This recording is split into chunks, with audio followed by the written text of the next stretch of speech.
Hello. હાય ક્રિશ, કેમ છો? બસ બસ sir, કેવું છે? મજામાં? મજામાં મજામાં. આપણા કેસમાં બહુ બધા કોમ્પ્લિકેશન્સ હતા અને રિસેન્ટલી જે આઈઆરસીસીનું અપડેટ આવ્યું છે એમાં આપણું અપ્રુવલ આવી ગયું. કોંગ્રેચ્યુલેશન્સ. શું વાત છે? અપ્રુવલ આવી ગયું યસ, સ્ટડી પરમિટ માટે?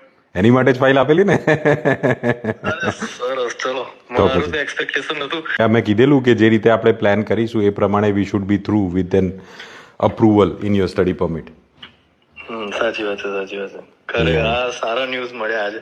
ટીમમાંથી આવ્યો તો મેલ મને, તો મેં કીધું સારું કંઈક નેગેટિવ માં ના આવ્યું કઈક. વિચારતો હું સવારનો.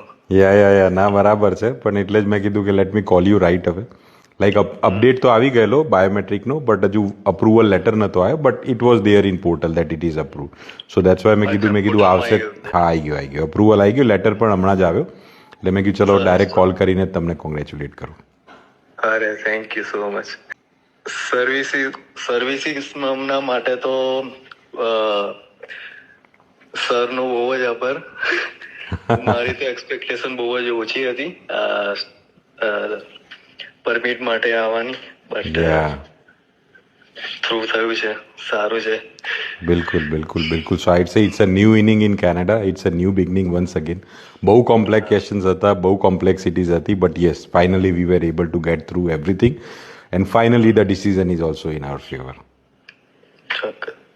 ઘરે બધાને ગુડ ન્યૂઝ આપો અને all the best for your new inning in Canada. Thank you sir, thank you. હે ને? સેલિબ્રેશન ટાઈમ, હવે સેલિબ્રેટ કરવા છે. બસ હવે એ ઘરે જ ફોન કરવા જવું છું. જો બસ કરો, ઉઠાડો બધાને 1:30 વાગે.